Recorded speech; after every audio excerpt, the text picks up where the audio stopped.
All right, Doug. Well, we are so happy to have you with us. Welcome to the show today. Yeah, thanks so much for having me. I appreciate it. All right, Doug. So we figured we'd have a fun way of kicking off this show today, and it's with a little game of true or false. And so Okay. your answer could be true, false, or true or false with a caveat. All right. Okay. So, question number one, you can achieve equal or better results from 10 minutes of exercise than you can an hour. True with a caveat. True or false, Doug? You must walk, run, cycle, swim, row, or do aerobic classes to become aerobically fit and improve your cardiovascular health. I will give that one a false. All right. Next question. Myokines are a hormone everyone should know about. That's an absolute true. All right. And then last one.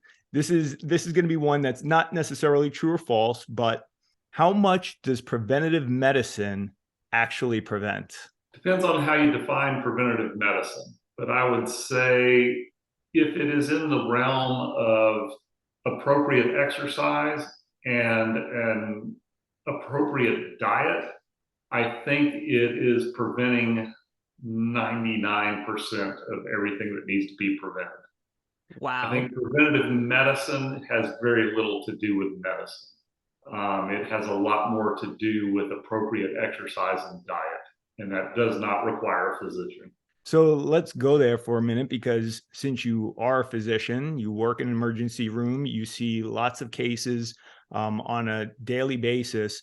So, what do you actually see though as the bigger problem? Is it diet or is it exercise?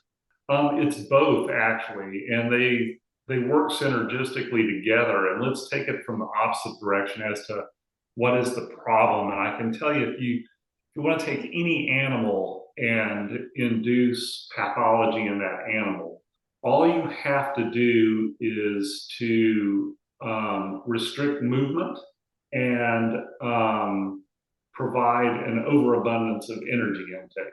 So if you limit muscular activity or you immobilize the animal, and if you overfeed the animal, you will have pathology galore.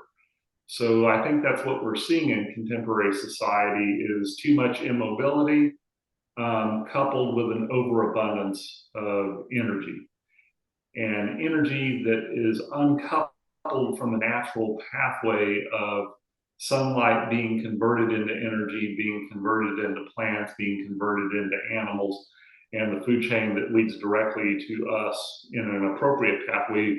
We've just diverged from that so that we have a combination of an extremely high energy input in the context of becoming relatively immobilized. And I think it's just a perfect storm for the health consequences that we're seeing in modern society. Well, what I think is interesting, just looking at it from a nutritional standpoint, I mean, I think that a lot of the research that we've seen over the years, and people always want to poo-poo like epidemiological studies and what have you, but I think that they do show us a little bit of a correlation sometimes that could in fact be the causation. And if you see some of the charts that things like meat, dairy, fish, even vegetable consumption, and even the consumption of fruits themselves has remained relatively unchanged. Yet we have seen a dramatic increase in the number of processed foods on the market, of the amount of polyunsaturated fats that are out there, as well as the addition of sugar. Yet sugar even of itself is interesting because even some of the sugar intake has not changed dramatically Right. over the past few decades. Yet we're seeing these dramatic increases in these health markers for people. And I'm sure that you see it, when you're in the emergency room, the condition that people are coming in. So, I mean, just give us a little of your ideas around that. Like, what do you see? What do you feel are some of the correlations? Because even exercise itself, I mean, there's never been a time in which there are more opportunities to move one's body, and yet we are still seeing this dramatic increase and rise. Yeah, so I think part of the problem is that processing does two things. One is it greatly amplifies the energy density. But while it's amplifying the energy density, it is also diluting the nutrient density massively. And a lot of what accounts for satiety is nutrient density. Particularly, the early years of our life, we're very much hormone sensing, and our body composition is dictated by our hormonal environment. But once you start get to your mid 20s and beyond, we are much more nutrient sensing in terms of our body composition. So when you introduce anything that's processed, even dairy, you take one step of processing to make butter, even that's just a minor step in the direction of processing. You've greatly increased the caloric density, but you have diluted the nutrient density. So the nutrient signaling has a lot to do with controlling appetite and energy balance. But when you dilute that out while simultaneously increasing the energy inputs, that's just a signal disruptor that kind of befuddles our natural evolutionary ability to orient towards an ideal body composition. And I think for those of you who are listening, I mean, when we break this down, the simplicity of this is if you had a food that you were consuming that is a natural food, and let's just say for arguments, it was 100 calories. When you consume that 100 calorie food, your body may only wind up absorbing around 80 of those calories, just hypothetically speaking. Yet if a similar food of 100 calories was a highly processed food, then Doug, what you're saying is that it's very likely we are going to absorb 100% of those calories, correct? Yeah, I mean, you're going to be a lot more likely to absorb the calories, but coming along with those calories is much less in terms of the nutrients. So the nutrient signaling is a lot of what's required to turn off our appetite. We will keep consuming until we have met the nutrient ceiling that signals satiety. But if you're carrying along with it easily absorbed caloric content with diluted nutrient content, you're not going to stop feeding based on a caloric balance. You're going to stop feeding based on a nutrient balance. So when you have something that's easily energy absorbable, but not with a lot of nutrient punch to it, then the signaling process that feedbacks appropriately to produce a more ideal body composition has been befuddled in a way where it makes it really hard to do in that context. Yeah, I was going to say, in your opinion or experience, what would you say is the best food, or maybe the best group of foods that are absolutely positively the most important for us to get the nutrients from? The way to think about it, I think, is I think animal food products, meats are probably going to be the best because number one, it has a high protein content, which is very necessary just for tissue maintenance and repair, but also in terms of its thermic cost of digestion. And it also has a big effect on satiety. But think about it this way.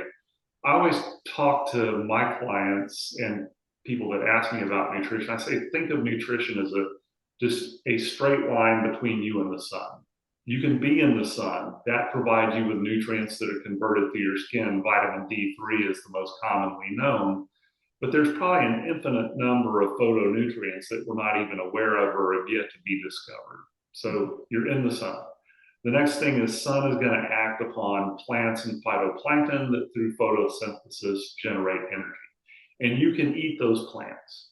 And then there's animals that eat those plants, and they will take that energy and they will concentrate it in their own bodies. And you can eat those animals.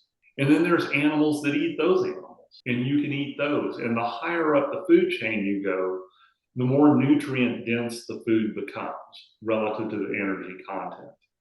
I think you can never go wrong as long as you're eating in a straight line between you and the sun. When you deviate off that straight line via processing, that's when the signal gets distorted. Now, there are people that eat an almost purely vegan diet, and if they're doing so with natural whole food stuffs, they generally fare generally pretty well.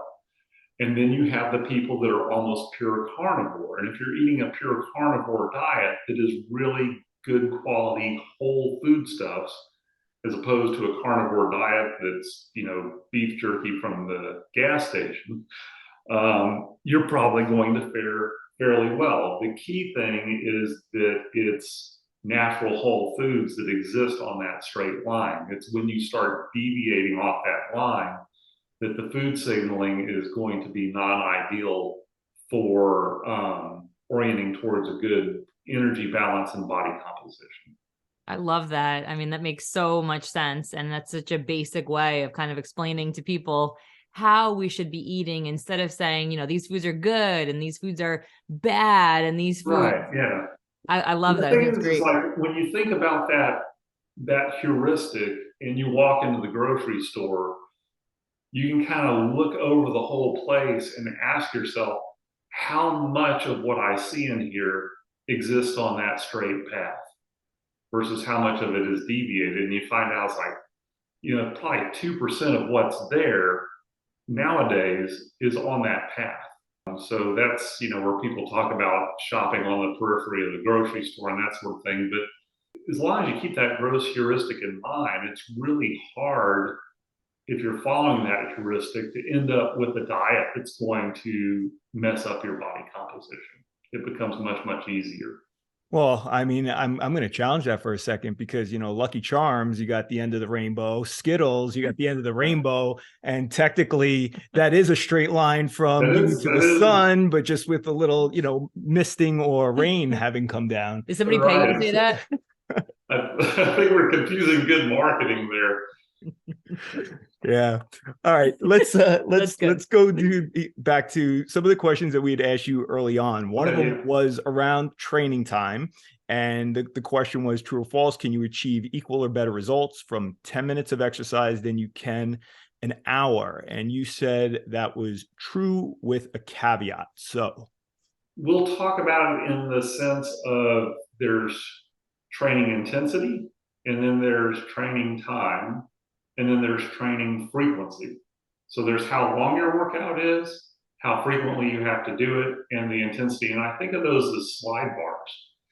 And I don't think that you have to push the slide bar for intensity all the way up so that the slide bar for workout length goes all the way down and workout frequency also goes all the way down. That is one way of doing it.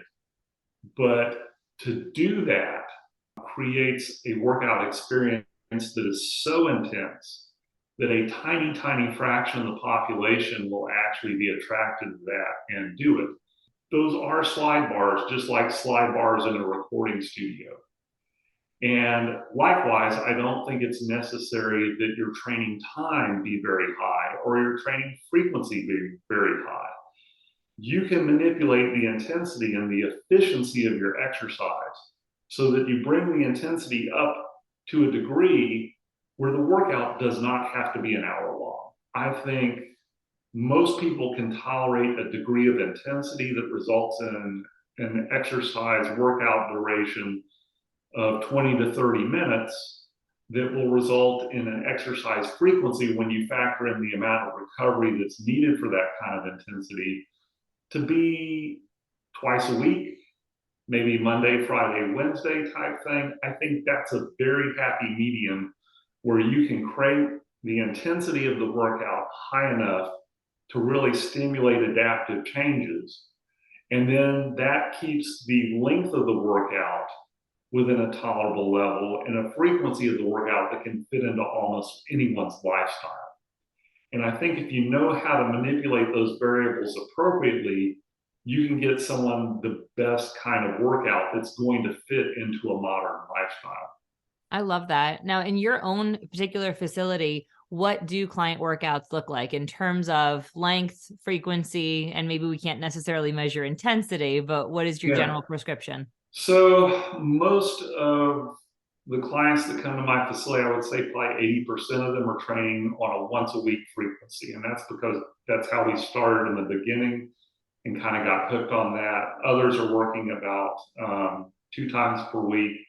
We have others that are kind of on about an every 4 or 5 day rotation. The workouts themselves are going to be between 5 and 7 exercises. The workout duration is usually between 12 and 20 minutes. Wow. And we're booking 3 workouts. They're all done individually supervised. And when you're brought back into the training area, it's just one client at a time. So we're rotating through 3 workouts per hour. So they all get done within at least 20 minutes. Now, it's all done on really good equipment. It's had some specific modifications to it, so you really can ramp the intensity quite high. A lot of my workouts have to be done in a commercial gym because my facilities actually book during the day. So if I'm off during a weekday, I'm kind of hosed. I got to go to Gold's. And what I find there is because the equipment's not quite as well tuned as my stuff, that I got to take a little different approach to hit that pop-up timer for the sufficient amount of fatigue and intensity. So it takes me a little longer there. A workout's going to be 30 to 45 minutes to get the same sort of effect that I can get in 12 to 20 minutes in my own place.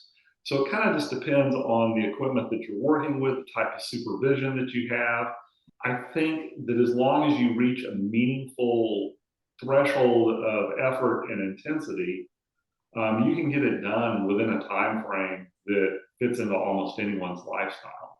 Just so happens that doing it that way is probably the best way in terms of generating results and avoiding injury.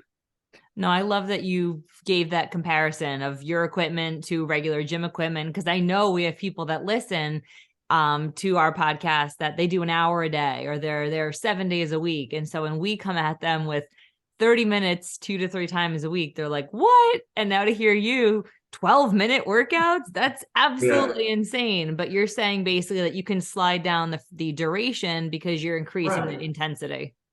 Right. And sometimes it can be equipment based. I mean, you go into a commercial gym and you just get on a commercial piece of equipment, the sticking point in the mid portion of the range is going to be a little bit worse. And as you start to bleed off your muscle's capability through fatigue, that sticking point gets more and more problematic. And a lot of times, what would be complete fatigue or hitting muscular failure with more ideal equipment, and this is just a mismatch between your fatigue and that sticking point, and you just run into this brick wall. And you find that if I'm going to get the depth of fatigue I'm really looking for, I'm going to have to take a rest, pause, wait 15, 30 seconds, grind out a few more reps, do different approaches, do, Brian Johnston's J reps, work above and below that sticking point, exploit that sticking point for reaching the depth of fatigue you need to really generate a good stimulus. But for anyone that's ever felt the appropriate depth of fatigue in a good workout, you know what that feels like, and you know there are ways to get at it, even if you're not in the best training environment possible. What I like about you drawing that comparison also is that you describe in your studio under those ideal conditions with the ideal equipment, 12 minutes could be more than enough to provide that stimulus. Yet, outside of that, you have these other variables, such as having to work around other people.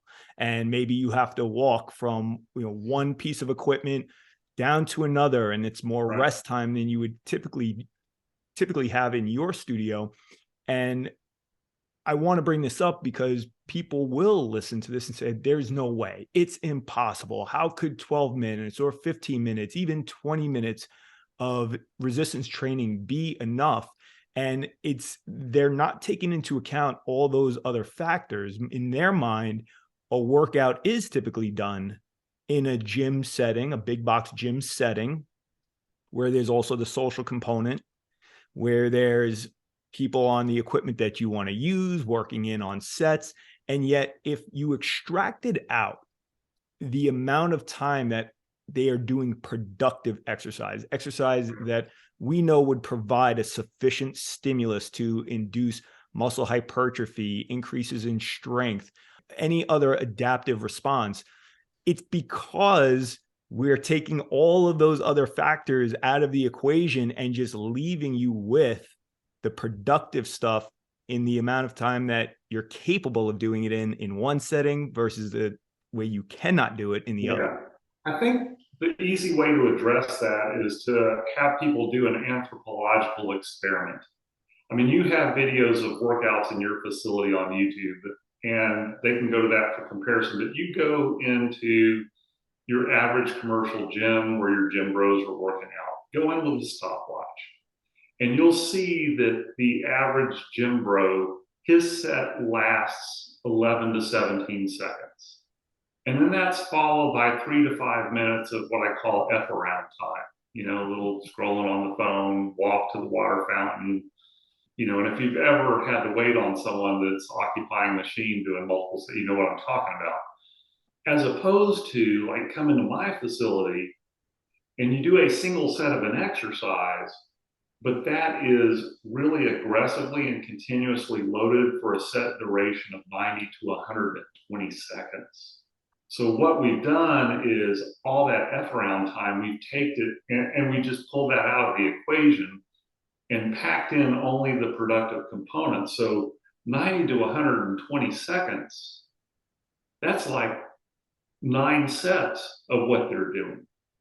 But it's all compressed and it's made to be very, very productive. Now, the downside of that is if you come in to my place and we tune it as intensely as possible so that you get a 12-minute workout, the downside of that is it is a living hell.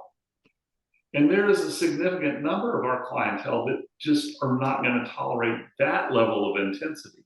You can back off from that to an extent that someone still crosses a meaningful intensity threshold, but now the workout may take 20 minutes and be done twice a week.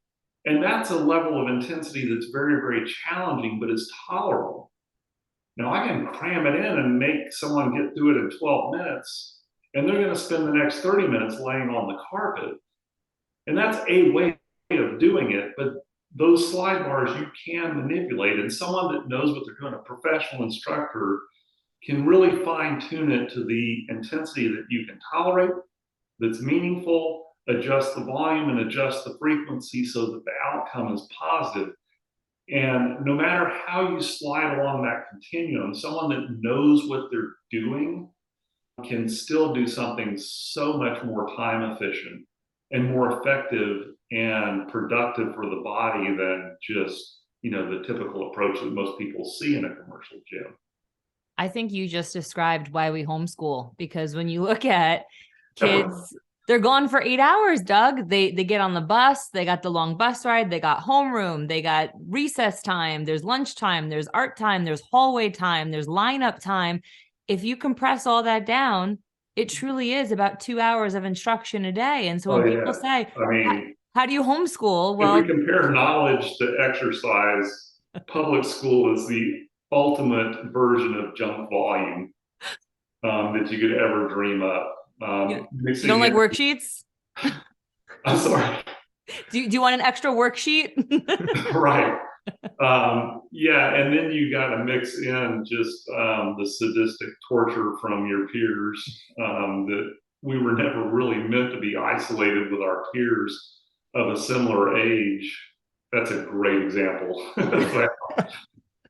Well, I'll tell a funny story real quick. I mean, when I was courting Corrie-Beth, and she had previously been a client, she had called one day and said, I'm never going to make it to my appointment today. I mean, I'm going to wind up being 15 minutes late. And of course, I wasn't going to give up an opportunity to see this girl. You know, I had 2 opportunities a week to do it, so I didn't want to give up one of them. So I said, just show up. Just show up. Don't worry about what time you get here. Show up. And so, of course, she shows up 15 minutes late, and I have this short 15-minute window. And as soon as she walked in, I said, you're about to get the best workout of your entire life in 15 minutes. And that was probably to this day the most crushing workout that I had ever delivered to her. I think I laid on the sofa for 30 minutes after. I was like, oh my gosh, I'll never be late again. But yeah, so you could either use that 15 minutes as a punishment, or you can really use it to provide an effective stimulus. But you know, I always went back and pointed to that to other people, or even Corrie-Beth, like, you know, when you are managing the intensity like that, when you really are increasing the total demands that you put on somebody. And I think that when most people think about total demands in exercise, they do have that more is better mindset, or total demands means that I need to keep just pouring more and more exercise into my routine. It's more sets, it's more days, it's more total time. Whereas, like, I love your sidebar analogy, because you know, you could take that and you could add other sidebars, like in intensity variables.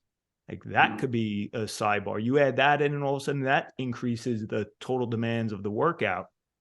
And once people start to recognize that all of these things can work in conjunction with each other, and once you know how to manipulate those variables, I mean, that is truly how I think you arrive at a routine that best suits you in terms of what it's delivering from a physiological standpoint, as well as for some people, we know, a psychological one, because some people feel the need to be in the gym on multiple days a week, even though it might not be physiologically the best approach.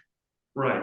And that's, for any given person, that's a dynamic process. There may be a point in time where it's like that 12 to 15 minute workout maybe what works for you in that moment. And then, you know, and a good instructor can pick up on this. And then there are other times, because of other stressors in life that are going on, you know, anyone that's married, has a mortgage, has children, those stressors are going to peak at times, and you're going to have to ratchet back the intensity to allow the duration of the workout to be a little longer and adjust the frequency appropriately.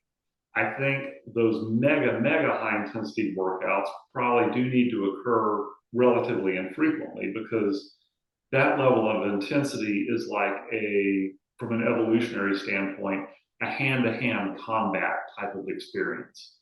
You know, if any of your listeners out there have ever wrestled in high school or done Brazilian jiu-jitsu or something that is mimicking a life or death conflict like that, that brings that level of intensity. But that kind of intensity, both psychologically and physiologically, can only be tolerated relatively infrequently. And what I've learned over the years is I don't think you can construct 100% of your physical conditioning out of that.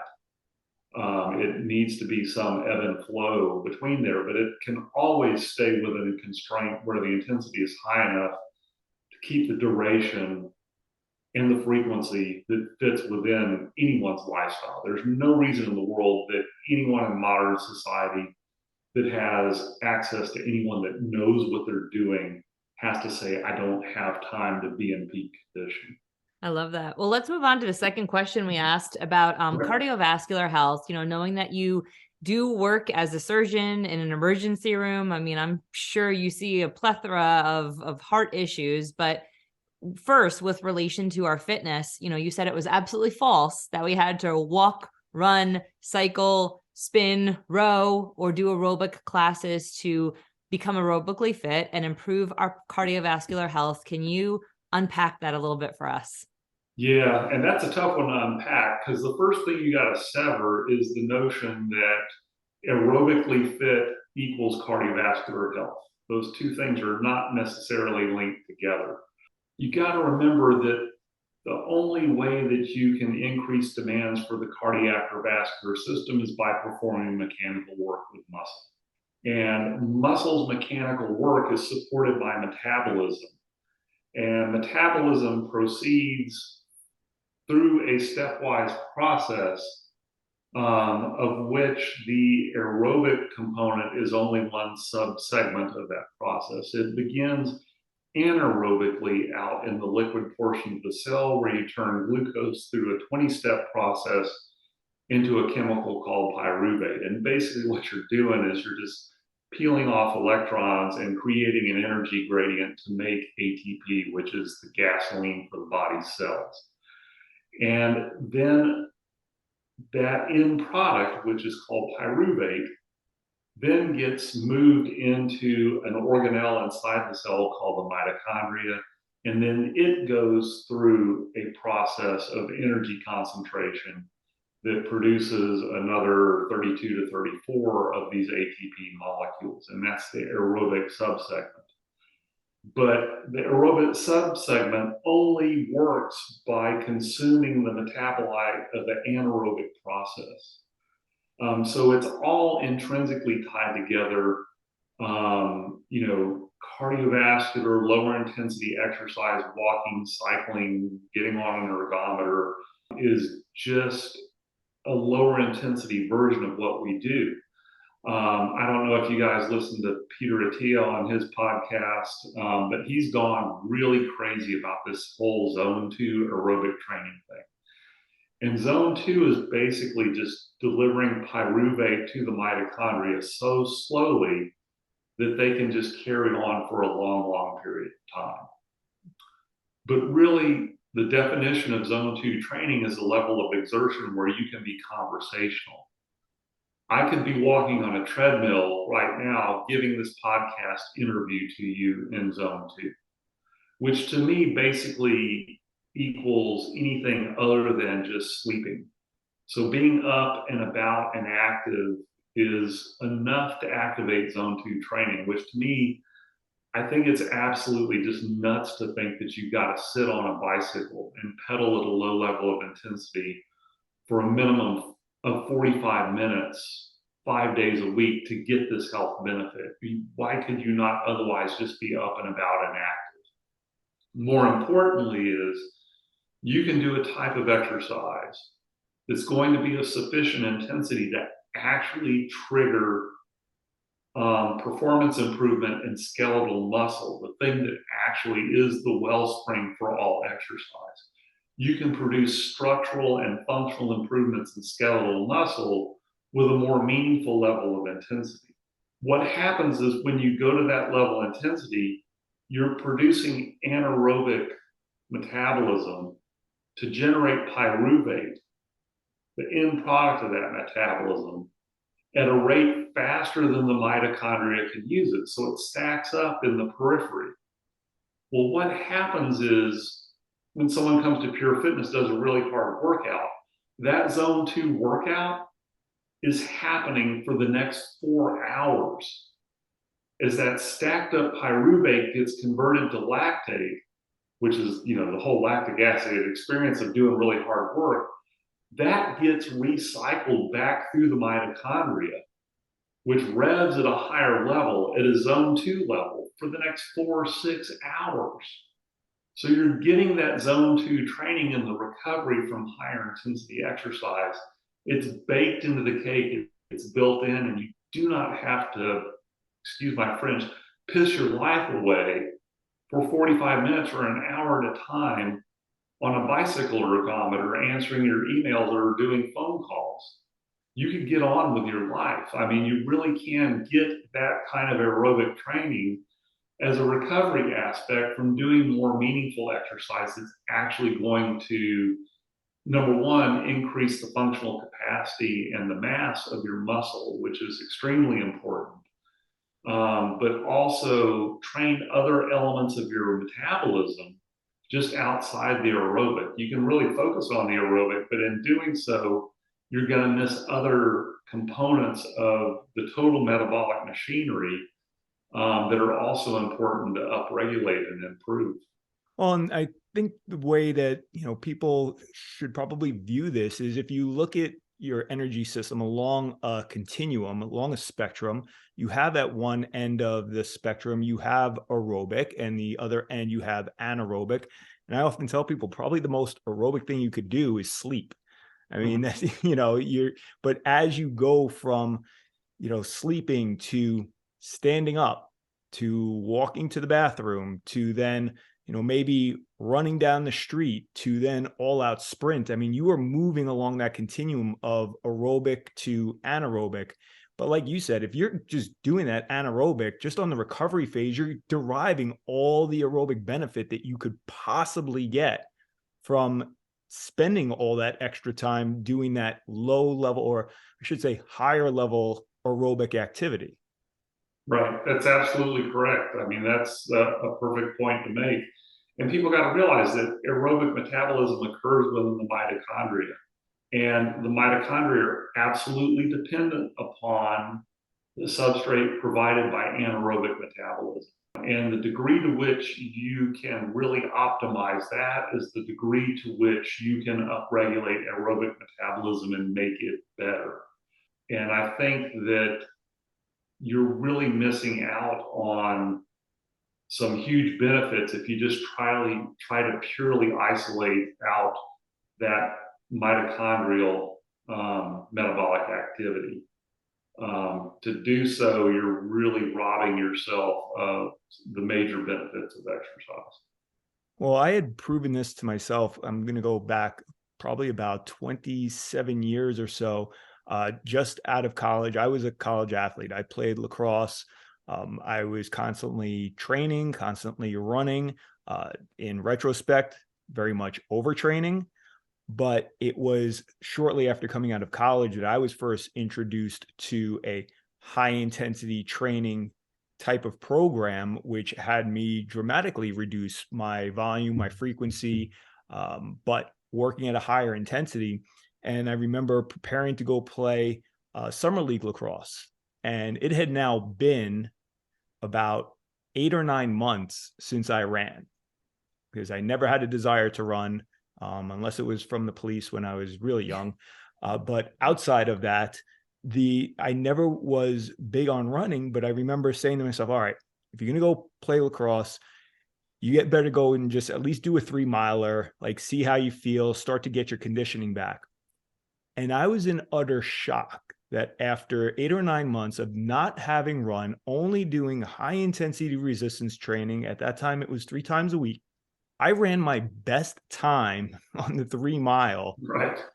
And felt pretty good afterwards. I mean, I was not physically exhausted. And for me, it was finally like that aha moment, like, oh my gosh, this really does have, done the right way, this can have as dramatic effect on my endurance and my conditioning as all the wind sprints that I was forced to do during practices. Yeah. And the amazing thing is when you do something like that, the first run back is like, oh my God, I can't believe that I did this well. But then the second and third run back is like exponentially better, because now you've gotten the running economy down. Your economy of motion has been too.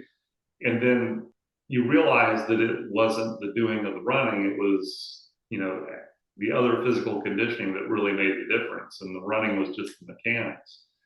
The other thing that speaks to the type of training that you now provide that I think everyone should look at, it's inconceivable looking at you that college was 27 years ago. I mean, seriously, not many people are in this kind of condition 27 years out from college. I tell people he's 95, just pure physique works really well. Right. But that really is, it's a testimonial to, if you understand the process, know what you're doing, it's amazing the benefits that can be reaped from that kind of workout regimen, Well, before anybody misses it, first, thank you. But before anybody misses it, you said something really important in there, which a lot of people have this idea that in order to be cardiovascularly fit, they must be doing some sort of run. Like if they're a runner, they're going to have great cardio. If they're a swimmer, they're going to have great cardio. They're a spinner, they're going to have great cardio. And yet we see that when people do unrelated activities, suddenly their cardio is not looking so good. Right. And that's because as far as a physical conditioning tool, those forms of exercise are fairly inferior. And most of what they're experiencing is actually an improvement in their economy of motion for that particular activity. If you take someone that's a really dedicated road cyclist and is very aerobically fit, and with rare exceptions, most individuals, if you have them try to cross over and demonstrate that fitness running, then it falls apart. Their performance capacity is not nearly good in an activity that's different, because really the majority of the adaptation that has occurred is actually getting more skilled and more economically efficient at one particular activity. A swimmer is not going to perform well as a runner. A runner is not going to perform well as a swimmer. It has more to do with improvements in economy of motion than it does with true central physical conditioning. And, you see that oftentimes when somebody takes up triathlons. Maybe they were a runner and they look at this as the next iteration of their, endeavors. And because they were a good runner, it's assumed that, well, now I just got to get on a bike, and hey, I've been riding a bike since I was a kid. This shouldn't be an issue. And then, just like you pointed out, all of a sudden you recognize that, hey, I'm not that skilled at this particular thing. And as a result, I'm using up far more energy than I thought I would. And that's where the focus has to transition to looking at these activities for what they really are, which in many ways, they're skills. They're just, yes, and they're very skill. specific skills. And anyone that participates on a high level in any of these kind of sports, particularly if they live in a northern climate, and during the winter, they're doing their conditioning on a treadmill, or if they're cyclists and they're doing their conditioning on an air trainer. Springtime comes around, it warms up, and they transition from treadmill running, where they've maintained their conditioning. They go out for their first actual road run. The actual motor skills of road running are significantly different from treadmill running. And when they do their first road run, they just feel like the wheels came off. I mean, it's a terrible performance the first time you go back to that, because the motor skills are very specific, and any slight difference unmasks how much of it was motor skill versus how much of it was actual conditioning. Well, it makes a lot of sense why a lot of clients that come to us, and I'm sure you as well, that they're runners, but they come to us, they resistance train, and then they go back and say their running time improved. And we're like, yeah. Right. Yeah. Well, one, because you actually worked on their motor, their skeletal muscle has more capacity. And second, because you have now globally metabolically conditioned them. Every runner, if they're going to run a 10K or a race, there's going to be components where there's uphill components. There's going to be parts where you're going to sprint or try to drop someone, and you will give them a capacity that they did not previously have. One of the biggest things that athletes will experience is, after high intensity training, is the ability to rebound from a lactic acidosis quickly. Because what we'll train, there's a metabolic pathway called the Corrie cycle, where you take lactate that builds up in the bloodstream, circulate it back through the central vein of the liver, the portal vein, and then that gets converted back into glucose through gluconeogenesis. So an athlete appropriately trained can actually go in above their lactate threshold, generate a lot of lactate, but then rapidly convert that back to glucose. So it's almost like a nitrous boost for them. So someone that's been appropriately conditioned, that's an endurance athlete, now has a capacity that they never had before that you gave to them. And it's a really unique experience for someone to be like, man, I was told this is going to screw up my performance, and now I'm finding that I got a whole other gear I didn't know I had. And getting them to that point pretty much can only be achieved through resistance training, because their training, they're never going to be able to work up to that intensity level. I mean, and in many cases, it is going to be their respiratory system that kind of shuts it down, whereas this gives us the opportunity to work below that threshold, but really get a deep inroad into those muscles. And we can do it safely, because we're invoking a rapid degree of fatigue, which is weakening the muscle, literally making them too weak to hurt themselves. If they were trying to do this kind of training, high intensity interval training on any sort of aerobic piece, to reach that level of intensity would require velocities and forces where the forces become so high that they're actually going to injure themselves. Whereas we can bring that about safely because they're under control, the movement's controlled, but they're fatiguing so rapidly, you're literally becoming too weak to hurt yourself. So there's a safety factor built into it that cannot be achieved through any other mechanism. Excellent. All right. So I want to transition to the last question that we had asked, which is myokines. Yeah. Myokines, a hormone that everyone should know about. And you said this is true. So elaborate. Yeah, there are so many myokines that are still being discovered right now, but you and I both experienced this in the early days of learning about resistance training and high intensity training. Is like you could see people that were training versus people that were just on the aerobic pieces and who got the results and who seemed to be having the type of body that you wanted to strive for. It's like there was something magical going on here. And it turns out that as animals, skeletal muscle really is our most important organ because it generates movement. What distinguishes the kingdom of animals, animalia, from the kingdom of plants is movement. Movement is an animal's most preserved biologic function. Without movement, you can't get food, you can't keep from becoming food. So everything within the body is intrinsically linked to skeletal muscle and in service of skeletal muscle. So that's how we were seeing all these benefits that we couldn't quite put our finger on. Why was it that women who weight trained, even if they were doing something that wasn't really loading muscle or producing a lot of force on muscle, people that were doing like super slow, why did they get improvements in bone mineral density? Well, what we came to find out was that skeletal muscle actually, when it's contracting, secretes chemical messengers. Cytokines are chemical messengers that signal 3 different ways: 1 within the muscle itself, 2 on nearby structures, and 3 on distant structures.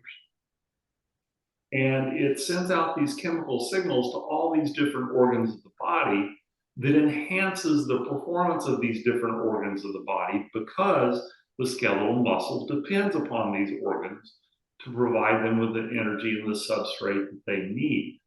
So there's this intrinsic feedback loop that is signaled through these hormonal type molecules that are secreted from skeletal muscle that have beneficial effects everywhere.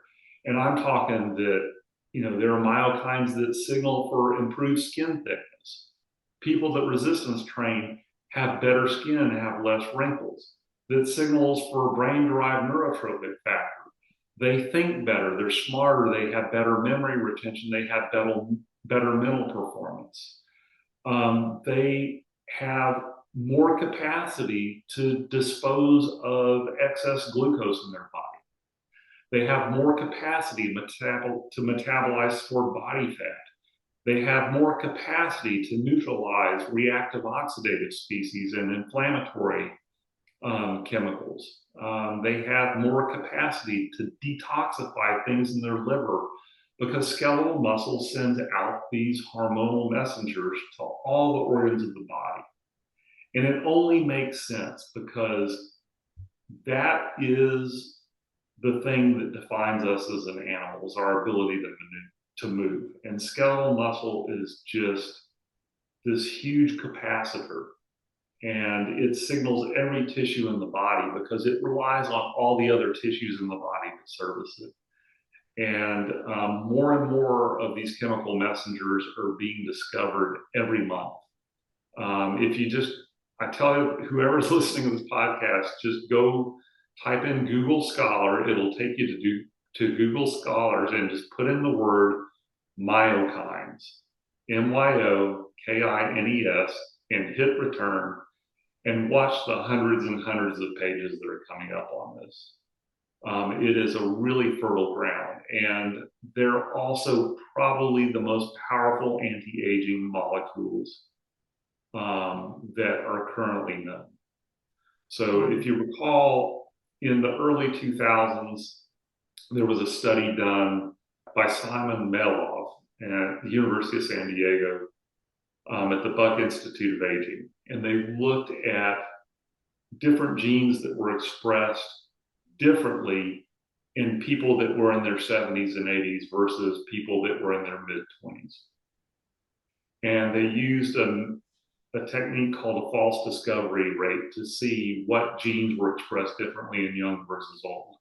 And they applied 12 weeks of resistance training to these elderly people, and they found some 100 some odd genes that reverted back to normal 25-year-old expression levels. Wow. So the first time in human history, real reversal of aging at the molecular level was demonstrated there. So, you hear about resveratrol, you hear about NAD supplements, NMN, the work of David Sinclair hoping to reprogram your epigenetic clock, blah, blah, blah, blah, blah. And everyone's super excited about that. But there is nothing, and I mean nothing, that can hold a candle to the anti-aging effects of myokine expression from high-intensity exercise. And I think that if you really want to find where life extension is going to happen, you need to apply high-intensity exercise to people and see what myokines you can discover that are being secreted during high-intensity exercise, because I think that's where the saying comes from, the fountain of youth is in the gym. Wow. I think that's where we're really going to see science unfold in a meaningful way. I've found that in researching myokines myself, that it is absolutely fascinating. And I think what's the most encouraging about it is that for most people, their view of resistance training has always been, this is what you do if you want to be a bodybuilder, or you just want to get strong. Or maybe more recently, more and more women especially have come around to the idea that this is what I need to do to build my bone density. But to look at how these myokines are affecting the entire organism, your entire body, is absolutely fascinating. It's little light switches. I mean, you are literally flipping on light switches all over the place and affecting things that people would never even conceive would be achievable through exercise, and specifically resistance training. I'm really excited to see more research, though, on resistance training specifically, because I know that has been one of the limitations in a lot of the studies, is that you have just a mixed bag of what types of exercises are being utilized to study this. You have some that do high intensity interval training, some are doing, moderate intensity cardio exercise, some are doing resistance training. So, I'm really waiting for them to kind of filter that out and give us It's a just a stronger matter idea. of time. It's hard to find the molecular biologist that really has a handle on what proper exercise is and feels like. But if you can ever marry a molecular biologist to a proper exercise protocol, and then look for the myokine signaling that results from that, I think that's when you're going to open up a whole treasure trove of molecules that we haven't even discovered yet, that can perhaps be amplified. And a lot of these myokines actually signal turning on and turning off of specific genes by attaching methyl groups. And there's studies out that show that the whole concept of muscle memory, why you can train hard and then go quiescent for long periods of time, and when you come back to training, it comes back with a vengeance. It's because all of those genes have been methylated by prior exposure to myokines, that when you re-expose them, you turn them back on like that. And that's why people that have had any sort of training experience had a long layoff, come back to training, it comes back so quickly. That muscle memory is actually linked to myokines and methylation of specific genes. And there's just so much potential there that's still untapped. So this might not be correct, but would you say then that epigenetics is driven by myokines? Yes. That's pretty freaking cool.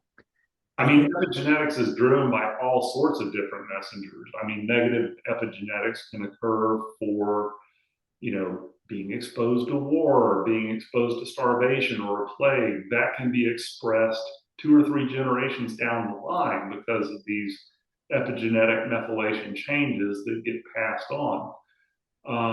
But you can actually go on Google Scholar and look at studies of fit parents versus non-fit parents and how their offsprings, what you're doing as an individual is transmitted to your children in terms of epigenetic modifications.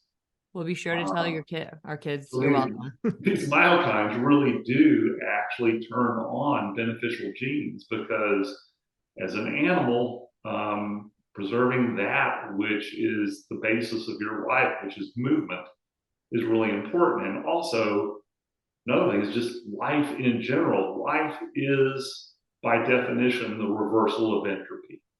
Everything in the universe, its natural state. When Stephen Hawking was asked, how are we ever going to discover life elsewhere in the universe? What do you look for?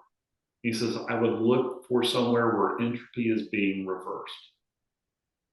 But to reverse entropy, you have to input energy. And that's what a good workout does. You're inputting energy in an effort to reverse natural entropic processes. And that's why I think appropriate exercise is the most powerful anti-aging modality that can be brought to bear. Well, on that note, we just want to thank you, Dr. McGuff, for being here with us, for blessing our audience. I mean, this has been a great conversation. I mean, I know we could go miles deep. Thank you for being in the field and doing all you do. I mean, just training clients and changing their lives. You have no idea the sparks that you throw off that catch fire elsewhere. And it's not just your clients. Think about the epigenetic changes that are flowing downstream from them to everyone that they come in contact with. Doing good in the world is a powerful thing. Absolutely. Well, thank you so much. And I can't wait to see you again next conference or some conference. You got to get a workout in. So until then, thank you so much, Doug. Yeah, thank you guys.